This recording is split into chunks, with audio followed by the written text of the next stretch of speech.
Hello and welcome to A Seat at the Table.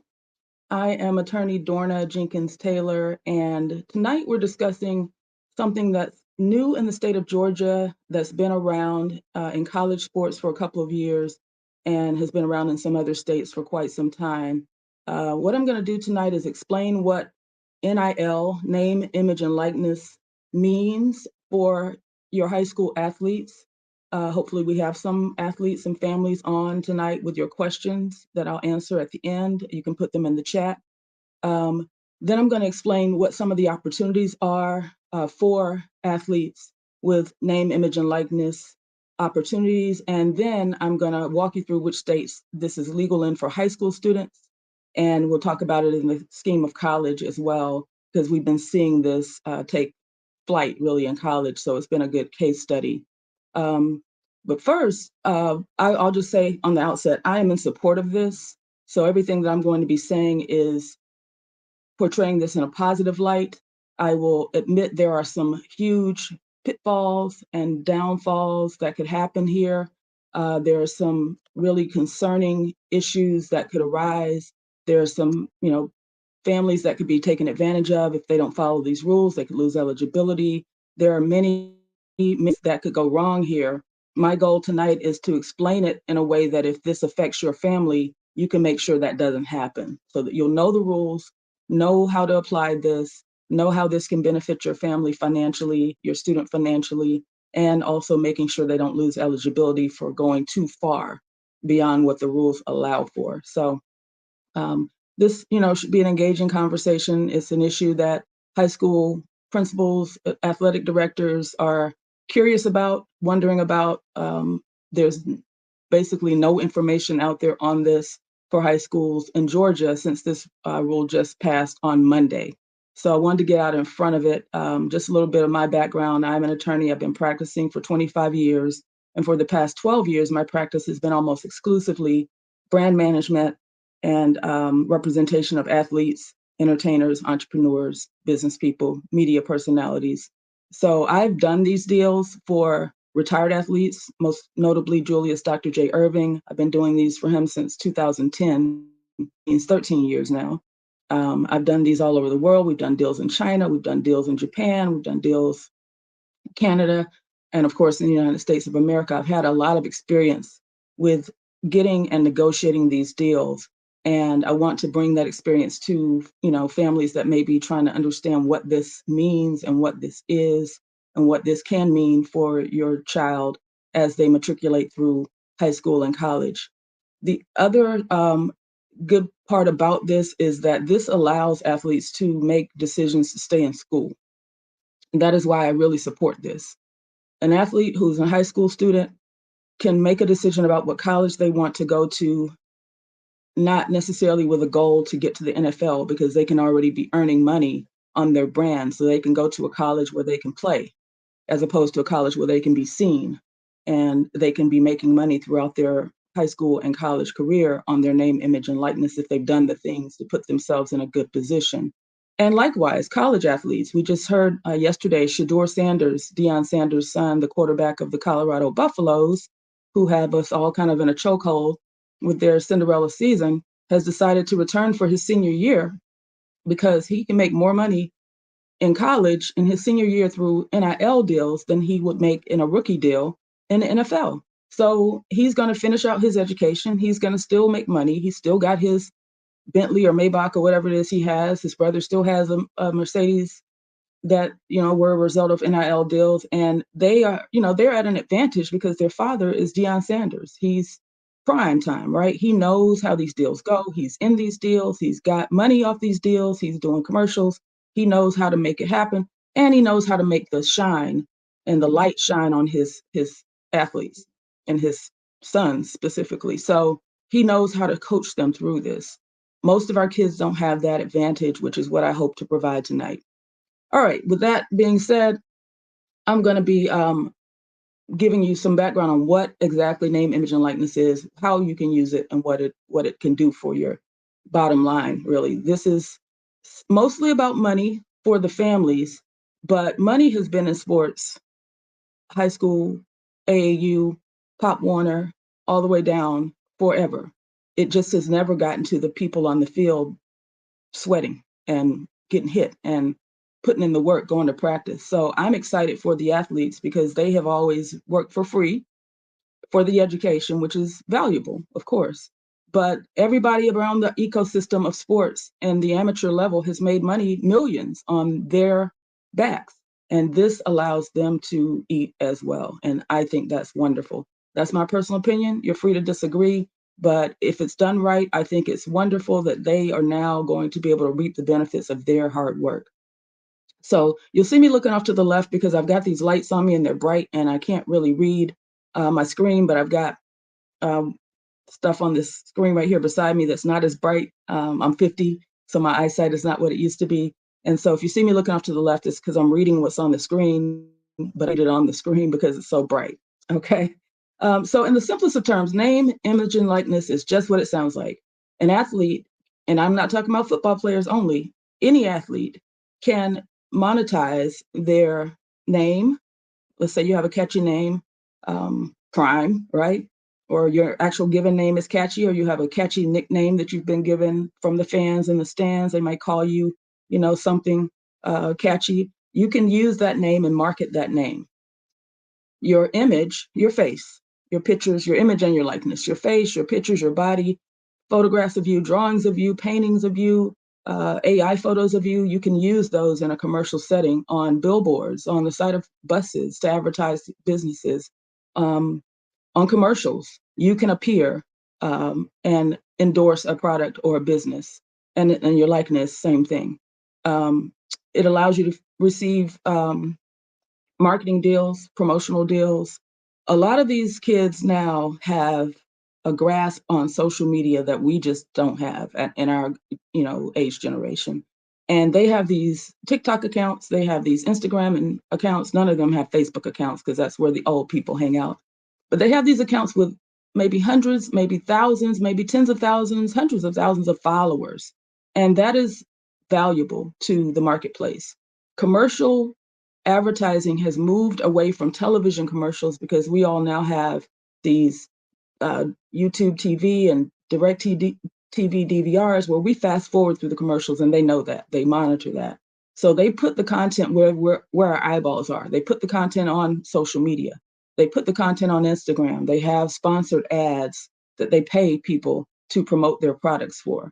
Just a tweet can, be worth money. A Instagram post is worth money. An Instagram reel is worth one thing. An Instagram static post, we call it, which is on your page that stays there forever, is worth even more. A Facebook post can be worth a lot of money. And if you simply have a lot of followers as an athlete, you are valuable to a commercial enterprise. So, this all started with a class action lawsuit, the pay for play scandals that kind of came out. We've seen people lose their eligibility for signing autographs, and they literally couldn't do anything personally to put money in their pockets. So it creates this subculture of boosters and money under the table, and people just kind of working deals to get people to come to the colleges they want them to, and it's still happening, except the only risk is on the athlete for them to lose their eligibility.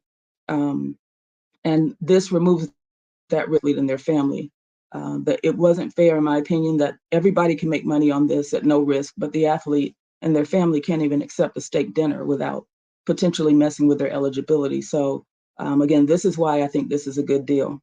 So the next question people may ask is, who is the candidate for an NIL deal? Do you have to be the big name? Do you have to be Prime's son? The answer, in my opinion, is no. If you take a look at a high school, let's say, starting quarterback in the high school in a local town, a small town, he's the man in that town. His name is big. Everybody knows who he is. Everybody's there to cheer him on Friday nights under the lights. People are wearing shirts with his name on it, but they had to make them at home, and he couldn't make any money from that. That athlete is going to be able to do a deal with, say, the local car dealership, who may want to say, hey, I'm Johnny John, and I got my truck from so and so Chevrolet. You should too. That's valuable to a local business, to an insurance agent who maybe selling policies for athletes or selling homeowners or automobile policies. They're going to want to have Johnny John, our imaginary athlete, endorse them as the agent. This is my insurance agent. I want you to, I trust them. They've done me right. I had a car wreck. They replaced my car, whatever. You can trust this person. Real estate agents, realtors are always having their thumb on the pulse of the community, right? They need to connect to the community. They need to know who's buying and selling, and they need to have their name out there with people knowing who they are. And again, a high school athlete, a star athlete would have an opportunity like that. A realtor who wants to put their name out in front of everybody. Now, you've all seen this, you just don't notice it, or maybe you do. But if you're in a high school football stadium or if you're in a college football stadium, there's going to be on the scoreboard in the high schools the names of businesses. When you go to the game Friday night, I want you to look at it. The names of businesses are there because they want you to think about them when you're looking at that score. The names of businesses are on the fences around the field because they want you to think about them when you walk into that arena. But the names of the players may or may not be on the back of their jersey. And you are thinking about them, and they're why you're there. You're not there to look at the scoreboard when it's off. You're not there to look at the fence. You're there to look at the product on the field. Same thing in college. I went to the University of Georgia. It's the two-time national champion. But it's a 100,000 person stadium, and all over that place, there's ticker tapes, business names. Everybody is advertising around amateur sports. So this is not new. It's just new that the actual people putting in the blood, sweat, and tears get to participate. So this, and I see a couple of realtors in the audience cheering and agreeing that this would be something they would be interested in doing with a local athlete. So this can apply to the local guy who's in a small town and really has an impact. His name means something to the community, and that has value, monetary value. Then you have your blue chip, your top ranked athletes, right? You might have the number 5 player in the state. That player can sell cars, that player can sell insurance, that player can sell products. So that player is going to have a higher NIL valuation, and they do these valuations to determine what the earning potential is for each player based on their notoriety. And we'll talk about what it can't be based on in just a second, but I'll call it notoriety for now. Yes, Derek, I'm excited about what's to come as well, because it's finally fair. It's finally going to be fair. But it's also going to be tricky if we don't know what we are doing, which is why I'm sitting here under these lights sweating, making sure that we get out in front of this for our kids. So, the blue chip athlete, the recruit that's already been picked up by the state school, whatever state you're in, if they've signed to Georgia in the 11th grade, they're a name. Everybody that's a fan of that team already knows your kid's name, already knows their stats, knows how tall they are, how much they weigh, their rushing yard, whatever. They know all of this, and they're just waiting with bated breath for them to get between the hedges or in, whatever Alabama calls their stadium, or, the rest of the schools. In my mind, Georgia is the only one I use for an example, so bear with me on that. And so they're following that athlete, and they would buy products based on that athlete's recommendation. Now, with that, I'm gonna jump into what the opportunities are for the students, the athletes. And I see questions coming in, keep them coming, I'll get to them at the end. As I mentioned, an athlete can monetize a social media account. If an athlete has a really good following on their social media, that has value. Brands come looking for you. I have a client, Maria Taylor, who's the host of NBC Sunday Night Football, 37 million viewers last weekend, thanks to Taylor Swift and all the times that the camera cut to her. But typically they have about 15 million viewers every Sunday night looking at her. And she's got a, 6-figure following on her social media. And she's very careful and very deliberate about her, how she uses her social media. She's not going to be on there cursing. She's not going to be on there posting things that may be offensive to one group or another. She's not going to be on there, half dressed. She's not going to be on there looking bad, like, in the bed, sleep or whatever. She's always going to make sure her image is in line with how she's going to look on the screen. on Sunday nights so that people can recognize her. Not that she's unrecognizable without makeup because she's gorgeous, but you get my point. And she's going to be very focused on making sure that her image aligns with who she personally is. She's not going to post anything that goes against how she lives and believes. Same thing with my client, Julius Irving. We always had this phrase, truth in advertising. We would never put him in a partnership with a brand that wasn't something he used or would use. So if it's beer, that wasn't in alignment with what he does on his personal time. No Pam Oliver hair, right, right. My client's hair is always on point, and she does it herself. Um, he's not gonna do, something that's going to be racist because that's not how he believes. He's not going to endorse something that's a product that he would never use. I can't really think of one right now because we just didn't do them, but he does drink. He's a grown man. He's 73 now. So we did a Crown Royal endorsement, $400,000 deal for a commercial. you know there's major money in this stuff for athletes. So of course he has an international brand. He's an international icon and has been for 40 years, so his numbers are higher than you might see for an 11th grader, obviously. But the point I'm making is that the social media accounts are valuable, and the alignment with the image has to be on point. So if you have an athlete and you're thinking about getting into this business, you want to make sure you go through and check what the child is posting. The child needs to understand that they can't necessarily be posting rap songs with the N word all the way through them, because that's going to be offensive to one or the other groups of people. And people, when they go to their page to look at um, the post that's sponsored, they're going to scroll through and look at everything, and you're going to end up canceled if you've got offensive things on your page. When you prepare to step into a spotlight, you have to understand the spotlight is on every bit of you. The spotlight doesn't just shine on your cheeks; it shines on everything. So you have to clean up your image, make sure that what you present to the public is intentional and align with your beliefs and your behaviors. And I'll stop on that for a moment. Your behaviors have to align with what you're posting. If you're not posting rap lyrics because they have the N word in it, you probably don't need to be running around, saying things that are offensive and doing things that are potentially criminal. Because you have, even without NIL, you have so much exposure that all it takes is one person to record you and put it on TikTok, and you're done. Your career can be over before it gets started. So social media accounts and the social media presence and the how you present yourself all goes hand in hand. The next thing you can monetize is signing autographs. Athletes to this point could not sign autographs for money. You can sign them, but not for money.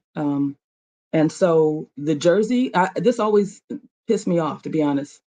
The Fanatics, who I love, Michael Rubin, he's a friend of mine. He owns the company Fanatics. He can sell you the jersey. The school can license the logo on the jersey or the number or the colors and make money from Fanatics. Nike or Adidas or Under Armour can license and make the jersey and put their logo on the jersey for money. We're seeing on tennis players everything from Barilla to Puma to whatever, all of them are making money. And then the athlete is supposed to sign this big dollar that everybody's made money on, this jersey, for free. That doesn't sit right with me. So this has changed now in the state of Georgia, and I'll go over what other states this is also now legal. And it's never been illegal, but it would lose your eligibility to play if you violated these rules. So I'm just going to use the word legal. So signing autographs. Now I'll go into what you can't sign, what you can't do. Again, I want to tell you what you can do, and then we'll walk it back. Okay. Now this is big because this is going to impact the next generation of kids. Teaching camps or lessons. It doesn't make any sense for the high school quarterback to not be able to go out in the summer and have a Johnny John football camp for the community and charge for that. Now in Georgia, they can. They can have camps. They can appear at other people's camps for a fee. They can sponsor camps. They can go out and get money from sponsors for camps. They can charge kids an entry fee for these camps. This is great for the community, for the kids coming up behind them. They get a chance to see their hero up close and learn from them. And it gives the player the opportunity to get used to doing this, because once you hit the NFL or the NBA or the MLB or whatever, MLS, you're going to do a lot of this, just because you will be offered deals to do it, and because the team is going to do it. So you get a chance to start practicing doing that. So that's a win-win for the community and for the children. Starting their own business. I recommend that if a parent has an athlete who has potential to do this, that you get in touch with an attorney or someone who knows how to do this and start a business ASAP. Incorporate a business in your state, file it, get a tax ID number, get all set up, get a bank account, get all geared up so that your cash flow can flow in a way that's not going to mess up everything. I'm not going to really try to give an analysis on the FAFSA in this talk, but there are ways that you can mess up your financial aid by having money sitting in your account when you go to apply for college. And I'm not really sure yet how they're working around that. They're still developing the FAFSA for this year, how they're going to account for high school students in this, at least in the state of Georgia, since this is so new, 2 days old, for high school students who may own a business that has money sitting in it, but still have them be eligible for scholarship. So they'll work all that out, and we'll come back and talk about it when they do. But at the minimum, it makes sense to have this money going in under a tax ID into a business owned by the student, maybe their parent as well, and or somebody they trust, and to segregate that money from the household money. Um, because this is not for your kids to be able to pay your light bill and pay your bills and, take care of you. This is for them to be able to preserve their future and be able to make wise choices about where they go to college and when they leave college to go to pros, because they've got money and they're not desperate for that first year deal. They can also participate in advertising campaigns, like I've talked about. They can do anything from the local car dealership to, you know, Jaguar. I have a client in a deal now with Porsche. Porsche doesn't really do commercials. What they do is they have her appear at events for their VIPs, for their customers, people who bought vehicles at a certain level, to be able to spend time with her. And so people will become repeat customers so that they get these customer incentives, to be able to show up and rub shoulders with the celebrities and the television personalities. And it's a perk for people that buy at a certain level. And there's many other ventures that they can do. Now let's talk about what you can't do. And I'm going to have this on my screen over here because I just can't see that. It's too little. The guidelines. Now, this guideline that I'm going over is for the state of Georgia. All right. Disclaimer. This may not be the rules for every state. I do not know. I have not researched all the states. I will tell you. In fact, let's jump to this. Let's jump to me telling you which states have a NIL policy currently. The states in dark green and green currently have a law passed by their state legislature and their local high school governing bodies allowing players to benefit from their name, image, and likeness. The states in yellow or orangish, have some proposed legislation where they're considering this. The states in red do not allow name, image, and likeness, except that this has not been updated since Monday. The state of Georgia would now be green. So as we see, this has made its way all over the country, except the deep South, of course, Georgia, Alabama, South Carolina, but Georgia has now made the change. Looks like that's Indiana sitting there with red, and let's see how good I am at geography. North and South Dakota, looks like Idaho, Nevada, no, Wyoming, and Colorado. My social studies teacher should be proud of me. So those states have not quite gone over into the NIL territory, but Georgia now has. If your state is green or light green or green with a squiggly lines across it, you're in good territory. You're free to listen to this with open ears. All right, now let's go back to what you can't do, or what the rules are. I'll put it like that. Again, like I said, it's not illegal. It never has been illegal for someone to get paid to endorse a product, but their eligibility was affected by that. If they did, they were no longer in compliance with the Georgia High School Association rules. Now they can, as long as the compensation is not contingent on specific athletic performance or achievement.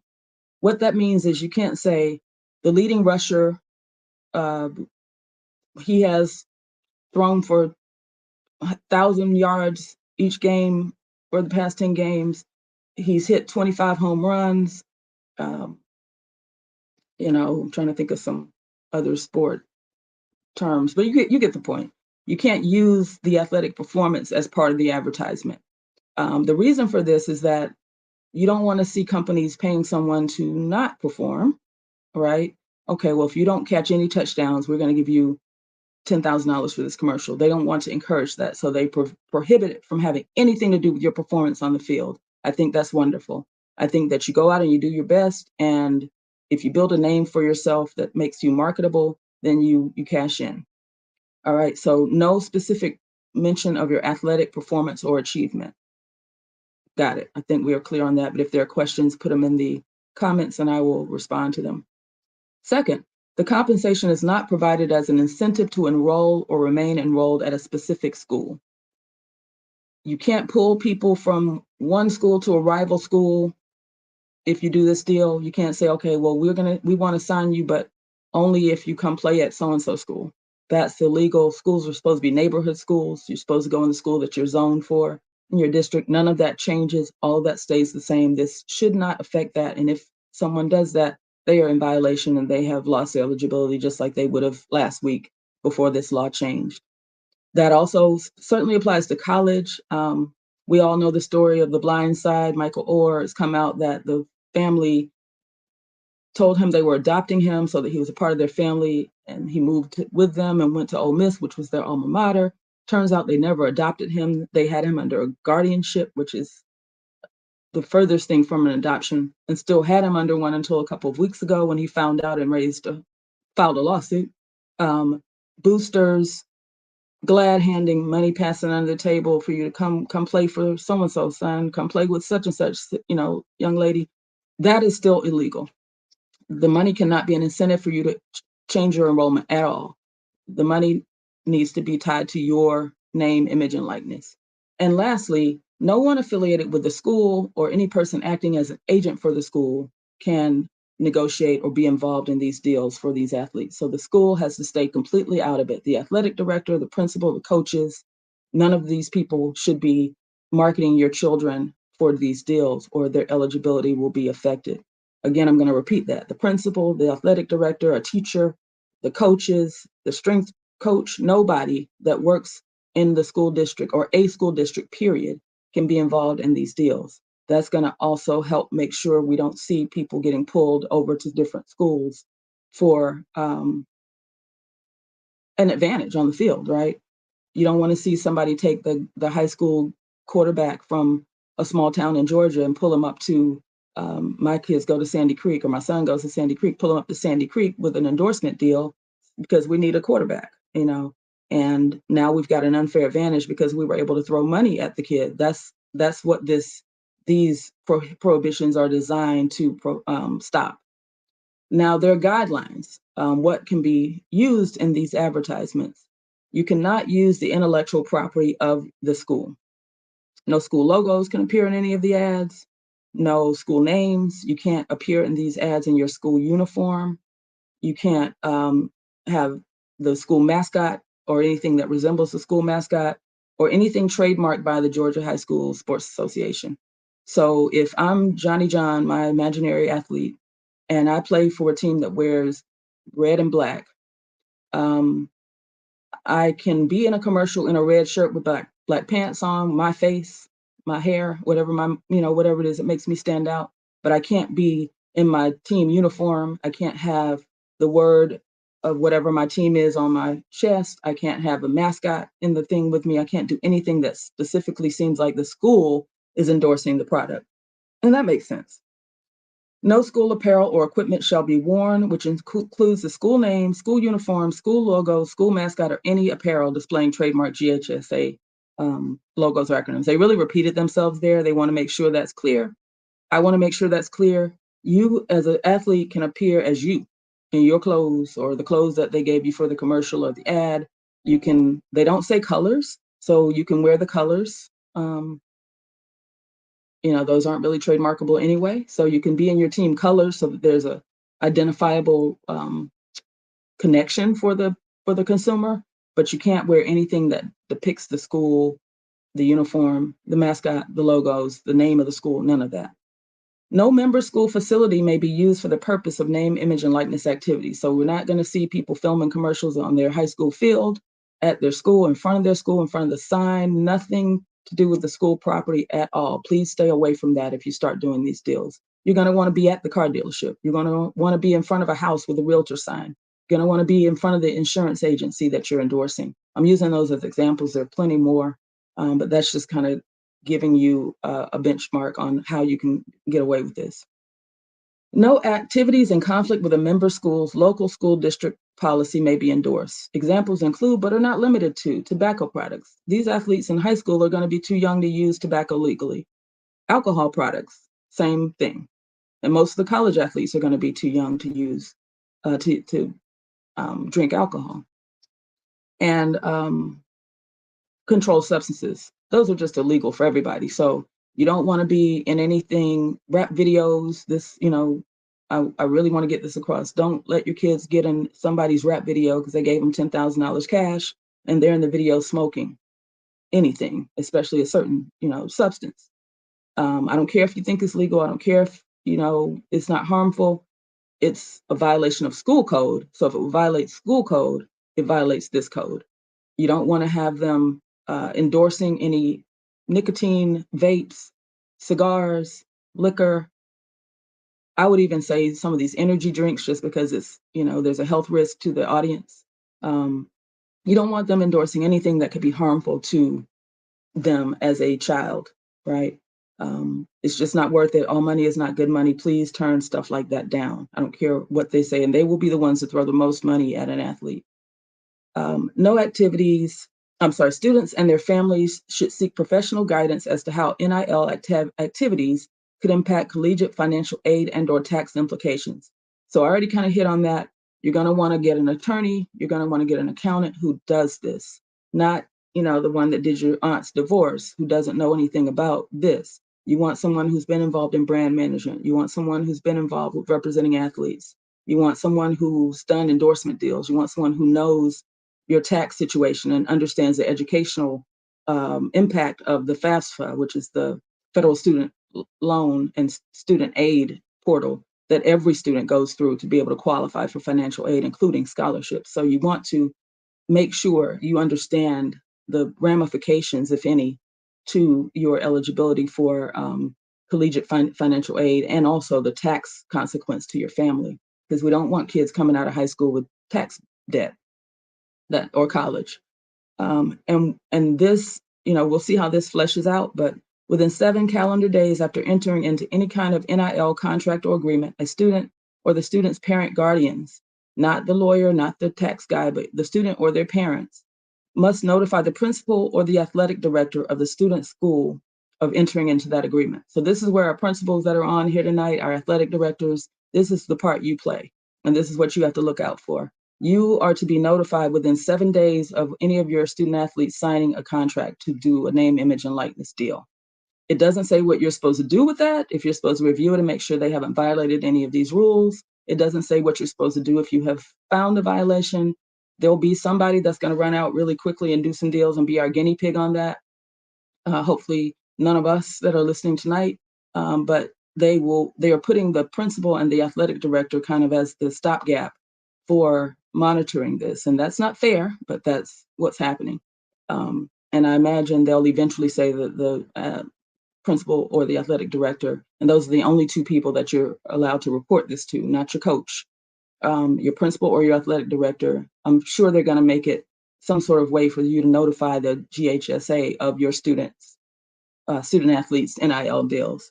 So we'll watch that, and as that comes out, I'll either make a post about what that looks like or do another live about that. So these are the guidelines. Take a screenshot, take a picture, whatever. I'll post it in the group so you have it. Because if you're considering one of these deals, honestly, the first call you should make is to a lawyer. I'm not just because I'm a lawyer, but you want to have somebody looking at this that knows what they're looking at, and to give you some advice, and then you have to follow their advice. All right. And then after the lawyer, before you sign it, you want to meet with the accountant to figure out what it's going to do for your tax consequences, for the child's tax consequences, and for their financial aid. Those are the first two steps before you sign it. Never sign something just because somebody put it in front of you. Always get those two eyeballs on it first, because there's just too much.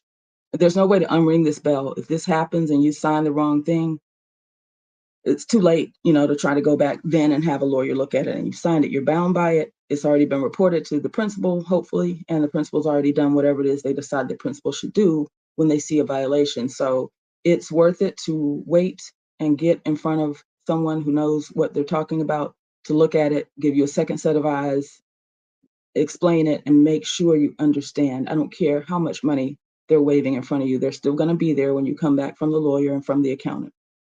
All right. Um, all right. So I think I'll go to the questions now, and then I'll talk from whatever the questions are asking. Um, so let's go back to the beginning here. Uncle Nearest endorsement would not work. I love Uncle Nearest. I love the people at Uncle Nearest, but children, the athletes in high school and most of college are not allowed to endorse alcohol. But I think we covered that after you said this. All right, let's see what else we got here. I need your help. My son is in North Carolina and his school participates in the NIL. I'll reach out after the live. Okay, this is my cousin. Absolutely, of course. I will say that I have formed a a new company, Fortress Sports and Media, for these purposes. And I will be rolling that out over the next few. And the goal for that company will be to make myself available to your students and your families as you navigate this, because look, there is a lot of upside, but there's a lot of risk for your athlete. And there are a lot of people out here who they're the kind of people that were giving high school students Hummers and buying their mothers houses and cars illegally all these years. Those people are still out there, and they're going to come after these, notable athletes and take advantage of your not knowing these rules. And they're going to get the endorsement they want, but your child may lose their eligibility. So I really have always had a passion, as you guys know, for making sure that people are educated on what it is that's available to them. And I formed this company to allow myself to be available for that. Obviously, not representing any and everybody, but if there are people that have real opportunities here, and also there are opportunities that I know about that I can bring to these athletes from my relationships in the business, really. We're gonna put the two together. So Tiffany, I definitely will help you and my cousin with that. Um, all right, so let's see what the next question is. Thank you, Colleen, for recapping. Um, we were just talking about this at our JV football game tonight. Yeah, they're a little early for that, but it's coming. And so being prepared is key, and having a plan. Um, all right, I thought I saw another question, but then I saw somebody say, never mind, you'll cover it. So I don't know if you took the question down, but any questions you guys have for me to amplify anything that I've gone over, please ask them and I will answer them. Um, in the meantime, I'll just talk about OK Fortress. That's my line name. Um, but I also mean it to be that it will be a fortress around these athletes to protect them from these vultures that are out here. Wherever there's money, there's going to be problems. So I just want to do what I can do, and I can't take everybody under the sun. Obviously, I have two or three other businesses, but this is one that I think is important. To position myself as a resource for our athletes who are out here getting ready to monetize their names, images, and likenesses. Um, the I saw a question: is there an age limit? So, not an age limit. It's eligibility. A high school student, a college student, are considered amateur athletes, student athletes. So this is the audience we're talking about. Obviously, people that are signed to the pros, retired players, they've always been able to do this. You've seen the commercials, you've seen them endorsing products, you've seen them doing things for money. This just now gets to apply to all colleges and to high school students in the states that were green or light green in the graphic I put up. So there's no minimum age. I guess a ninth grader is what, 14? Do I recommend a 14-year-old to do this? Perhaps. We see these gamers, these TikTok stars, these kids are making a lot of money. They aren't athletes, so they're able to do that. Athletes have been prohibited from doing that without losing their eligibility. So this just puts them in the category of all their other friends to be able to do stuff that the other friends could do already. The difference is they have a bigger platform, if they're a star player or if they're a known entity in their city or in their state, to be able to command bigger dollars. Maybe not bigger, because these TikTok kids are making a lot of money, in a way that I don't totally understand. But Instagram, same thing. I get an email every day for something that somebody wants to offer Maria a deal on. We turn down most of those, just because of the way that we approach her brand. But some of them would be great fits for other people, and I do have those, in my inbox, so I can bring those to athletes that may fit. Um, okay, let me see if there are any other questions. Y'all don't have questions. Y'all understand this. I love it. And honestly, you really just need to understand it holistically. If it comes up in your life, if it becomes a situation that you can benefit from, then you're going to go get, legal counsel and tax and financial advice so that you can take a look at what's going to happen for you specifically in the deal that's on the table. Or if you don't have any deals on the table, you can shop. You can hire people to shop for you, to market you, and to get interest. So I'll talk a little bit about that while you guys are thinking, if you have any questions.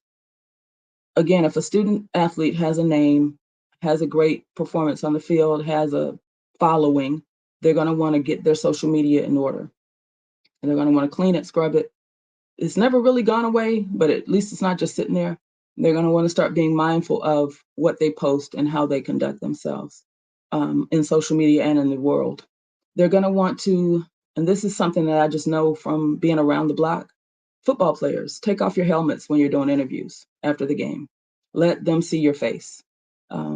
If you're going to be on television, let them see your face, not all the blacked out stuff, because that's what you need to become identifiable, is your face. You can't market that uniform. Take that helmet off. If you notice at the end of any Colorado game, if a player comes up next to Deion Sanders with a helmet on for an interview, he gets in their ear and they take that helmet off. You got to be able to market yourself. Let us see your face. Get your hair back so we can see what you look like. Wear your hair in a way that we can see your features so that you become recognizable. Your hair can be a statement as well. Some of these kids have different colors in their hair. They have dreads, or they have whatever they have going on that's recognizable. That's fine. That's great. That's something to make you stand out even more. But you don't want to have it where we don't know what you look like, because all we can see is your hair. So it's important that your face become marketable if this is something that you want to work towards. Um, Media training. If an interviewer comes up to you and says, "How'd you feel about the game tonight?" and you're like, "Oh man, I don't know," nobody's going to hire you to sell their product. They're just not. They're going to want you to project a voice and a presentation that is commercial, right? Oh, dog, man, we was just doing what we gotta do, man. That's not gonna. I'm not buying insurance from. Oh man, you need to get this insurance agent because man, they the bomb. I'm being funny, but you get my point. So you want to try to get some media training. Somebody in your town knows how to present themselves on social media. Everybody's going live. Everybody and their mama is going live. So regular people are learning how to present themselves in a commercial way. Find one of those people that's really good at it in your community and get with them and start doing some media training. Start learning how to stand up with your chest up and your shoulders back and look into the camera and say, "Hi, I'm so and so, and we played a really good game tonight. I'm really proud of my guys." Like, use sentences, because potential advertisers are watching that and going, "Gosh, he has a really good image. His projection is good. His voice is strong. I like him. Let's reach out to them." Um, yeah, Colleen said, "I used to tell my students in my life skills class, turn it on and turn it off." Absolutely. I'm not saying change who you are. I'm just saying, if you're going to be in front of the class doing a book report, you're going to speak a certain way. You need to do the same thing on television. The point is to communicate. So people need to understand you. You need to speak clearly so they can understand you. Yeah, you can use slang and you can be yourself, but use not like um, you know, so that people can view you in this light if this is something that you're interested in doing. Now, of course, nobody has to do this. I don't want people doing this because they feel like they have to. I don't want kids doing this because they feel like they need to pay the bills at home. That's not what a kid's place is. I personally won't be involved in any project where that's where I feel like what's going on. This is a way to put a nest egg away for a student to be able to have options. You know, coming into college, I don't have to go to Bama because I know I can get into the NFL. I can go where I want to go and start because I don't have to go to the NFL if I don't want to because I can make enough money while I'm playing. If Shiloh Sanders can do it, you can, right? Um, so, you know, social media cleanup, show your face, take off the helmet. Baseball players, you know, maybe the hat. Sometimes it casts a shadow. You want to make sure they can see your face. Um, be visible in the community. Be parades. Um, what are the little meeting clubs like Kiwanis and Lions clubs and all those things? Be visible, be active, because these are the people that own the businesses in your community and they're looking and thinking about this now. It's going to take just the first deal in your hometown to kick it off, and then everybody's going to chase it. You probably don't even want to be the first deal because that's going to be probably the lowest money. But you know, this is going to catch on in high school communities, and it's going to be sort of limited to the radius of the school. I don't really see a high school athlete unless you're a LeBron James or Kobe Bryant. These were people who were nationally known high school players who jumped right to the NBA, right? They went to private schools. These rules don't apply. They've always had the right to do more than the public high school students could. And so they're a good blueprint, you know, for how LeBron, his mother had a Hummer. Everybody knew it when he was in high school. He wasn't going to go to college, so eligibility was not a concern. We want our kids to go to college and play. They have to now. They have to get a certain number of years, declare for the draft. So we need to plan for them to have the eligibility to do that. So the media training, projecting their voice, social media. I'm trying to think of some of the other things. Networking, being out in the community, being visible.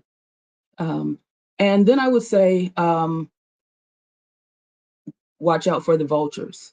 The vultures are not only the people that are possibly going to approach some of these kids with these too good to be true deals and get them to sign 20-year, 15% of their income for the rest of their life type deals. Do not sign anything where you're promising a company a percentage of any professional contracts you may sign. You only want to sign something giving someone a percentage of the deal they brought you. Period. End of story. And that includes me. If I bring somebody something, all I want is 20% of the deal that I'm bringing them. That's it. No future commitment. If somebody else brings them something, fine.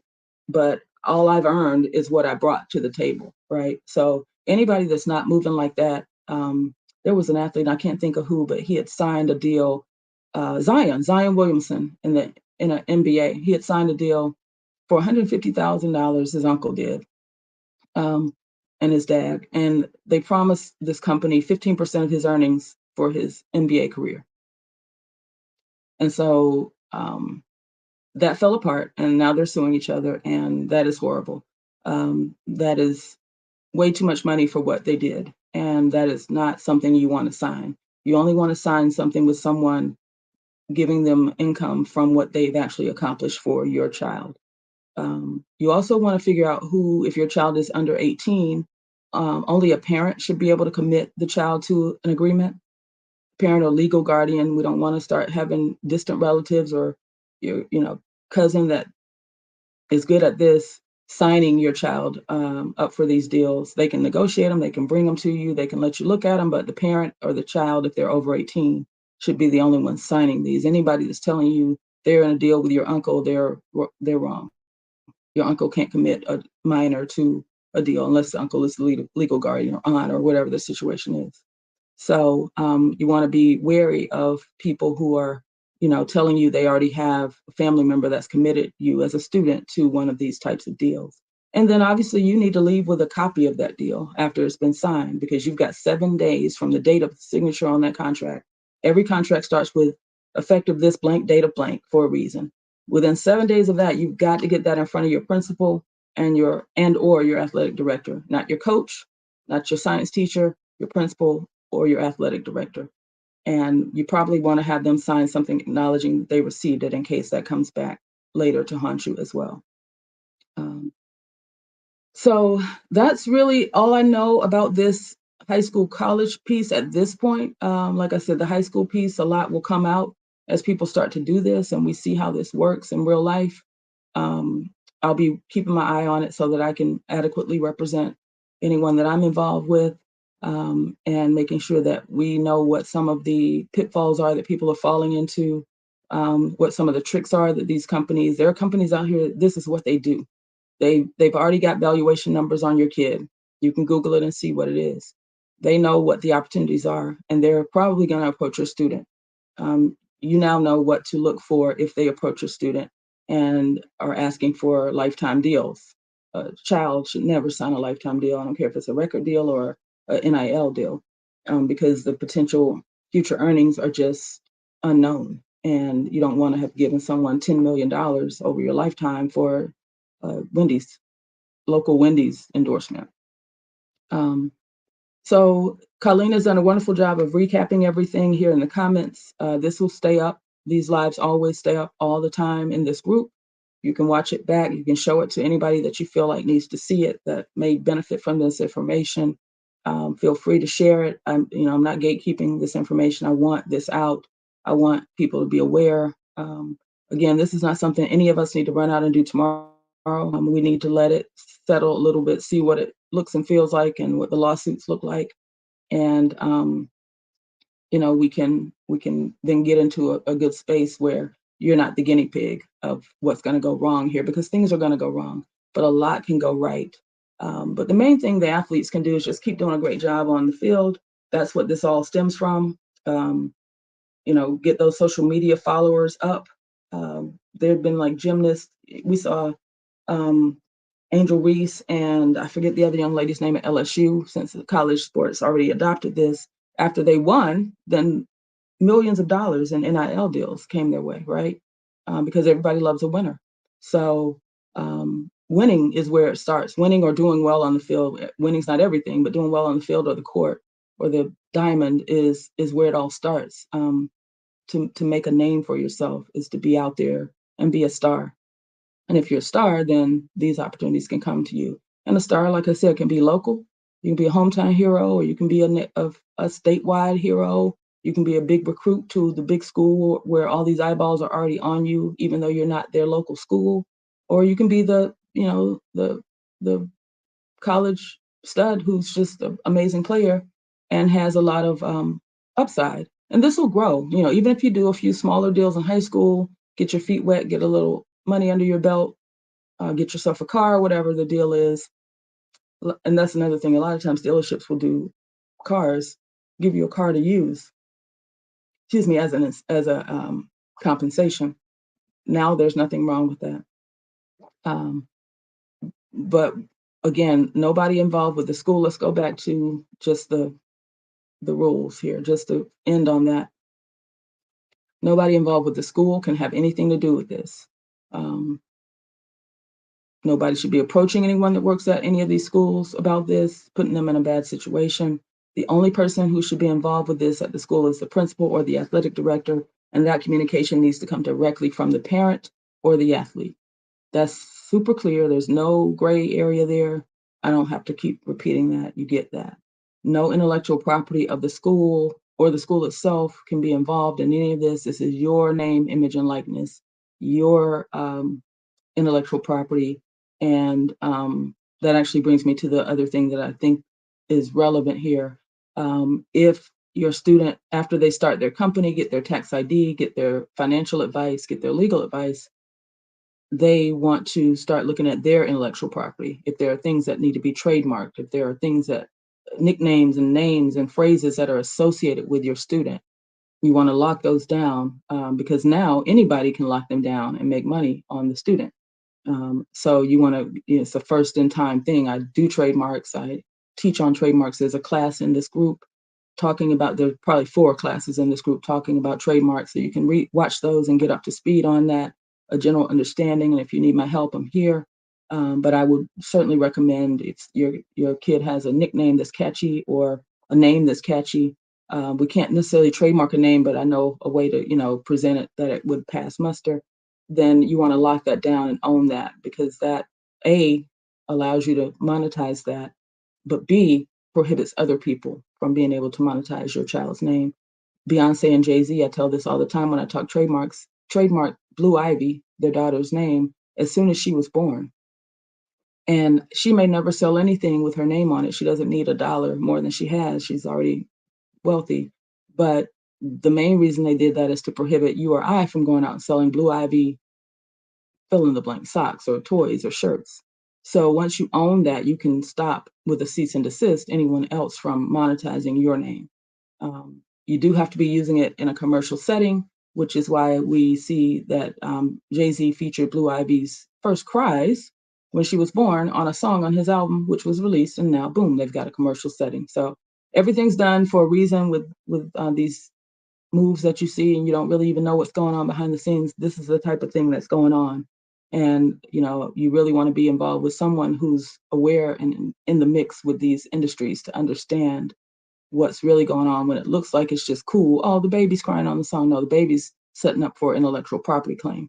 So that 10 years from now that she's gone on tour with her mother, Beyonce, nobody can sell anything that has Blue Ivy on it without them getting a cease and desist letter. So you want to protect yourself before you need it, because by the time you need it, all the time we see athletes say something after a game, like the gentleman who, um, I'm forgetting his name right now, who passed out on the field and everyone thought it was the worst, and he ended up making a full. Damar Hamlin, he woke up and said, "Did we win?" And someone tried to trademark that the next day, and he did too, a couple of days later. So I'm not sure how that shook out, but there are people that are out there just trying to get trademarks and get domain names and sit on them to sell them to you. So you want to get them before they even know about you, so that you can just get them for what they cost, instead of having to pay some vulture a lot of money for something that's yours. So, I appreciate the engagement. I appreciate the questions. I hope this helped um, educators to understand that you don't have anything to do with this unless you're the principal or the AD. You can ignore this, um, and you should ignore this and not be involved in this at all. Okay, I'm an AD in Clayton County, and this has been great information. Thank you so much. I'm glad. That's why I'm sitting here under these lights, sweating, because there's just so many pitfalls, and we want to make sure um, that our kids don't lose anything but only gain, because this is a wonderful opportunity. It's well overdue. There are a lot of people who think it's horrible. They're probably the people that think athletes should shut up and dribble, and I'll just leave that there. I think this is wonderful if used properly, if the proper safeguards and legal and financial representation is in place. I feel like this could be a game changer for so many families who have spent 5 days a week dropping their child off at football practice or baseball practice or traveling all over the damn place looking at these games. There's finally something for you if you do this right, and if you're a winner, that you can financially benefit. And that to me is good, because it is a grind, it's a sacrifice on the part of the families of these athletes. And it's about time that you guys made some money from this, as opposed to everybody making money in that ecosystem but you. So that's why I like this. That's why this is a positive, in my opinion. Feel free to disagree, but those are my reasons. Um, and anytime that you can see a young athlete developing financial literacy and stability early, that's a positive thing. So I appreciate you guys hanging in here with me for the last hour. Again, feel free to share this with your community, with friends and family that you may have that this may apply to. Um, Feel free to watch it back in the group, as well as all the other videos. There's plenty of videos in the group that may help you with a lot of different questions you may have. The reason I started the Seat at the Table group was to provide legal knowledge in a way that everybody can understand. I try to break it down to where, as they say, the goats can get it, so that you can understand things that just may not have been explained to you in a way that made sense. before, or in an angle that you just hadn't thought about it before, so that when these things come up, you'll go, now I know what that is. And so what we do in the group, other than me going live, and I'm the only one that goes live in the group, just so we don't have, stuff that I have to police, um, is when we see news stories that relate to these legal topics, we post them and we share them and we comment and we discuss them. And so it's been so edifying for me to see, this, we call it people table mates, the table mates bringing these articles back to the group, dropping these conversations in, and we dialogue about it and we understand what's going on. So if you are in this group now, welcome. We have had, I think, 20 or 30 new members just today for this topic. I'm happy to have you here at the table. We scooted over and made room for you, um, for you to pull your seat up. And I hope that this group, as well as this information, adds to your knowledge about just general legal concepts. I probably have 15 or 20 videos now in the group. Just go through the featured things and you'll see them all. If you see something that's interesting to you, watch it. These are also on my YouTube page. So appreciate you guys so much. Just looking at your comments. Thank you. You're welcome, Vika. This has been extremely informative. You are a gem. Thank you, Beverly. Hi, Lenora. Hey, KJ. Hey, Monica, Colleen, Crystal. Excellent breakdown and discussion. Thank you. Helping so many student athletes. We've got our AD in Clayton County. This has been amazing info. I'm sure it will be changing, but the explanation of the beginning is great. Yes, and that's really my goal. And I won't read all these, but thank you guys for your comments. The reason I wanted to get out in front of this is before something bad happens to somebody, they'll know the information. And then again, like I said, as this keeps changing, I'm going to stay on top of it. My media company will stay on top of it, and we'll continue to update as we see these changes take place. What's my YouTube page? I don't know. I'll pin it in the group. I really don't know. I'm sure it's just Dorna Jenkins Taylor. But this is simulcasting live on my YouTube, on my Facebook page, and in the Seat at the Table group. So it'll be there in all three places. So you can easily share it with people that need to have this information. Is this the definitive word on what this stuff means? No, this is my opinion. And then this is my analysis of the rules. But the rules are straightforward. I'm confident that this is accurate, even 2 days in. It's just that what's cloudy to me in these rules is what the principal and the athletic director is supposed to do with the information when you bring it back to them. They don't say. So I'm hoping they'll have some sort of in-service for the administrators for them to know what to do, especially if there's a violation. But nobody here, nobody should have any violations, because they know they should just bring it to a qualified attorney first. What you want to ask the attorney is, have you ever done a licensing deal? Have you ever done a deal for a commercial? Have you ever done a deal for an athlete or entertainer? Are you a sports entertainment attorneys? Those are pretty much who you want to deal with. Divorce attorneys are wonderful. I can't do a divorce. I don't know the rules. They probably can't do this, if you get my point. It's not to disparage anybody. It's just that people are experts in certain fields. So, all right. So I appreciate it. Again, I look forward to seeing you guys the next time I go live. And I will talk with you later. Thank you.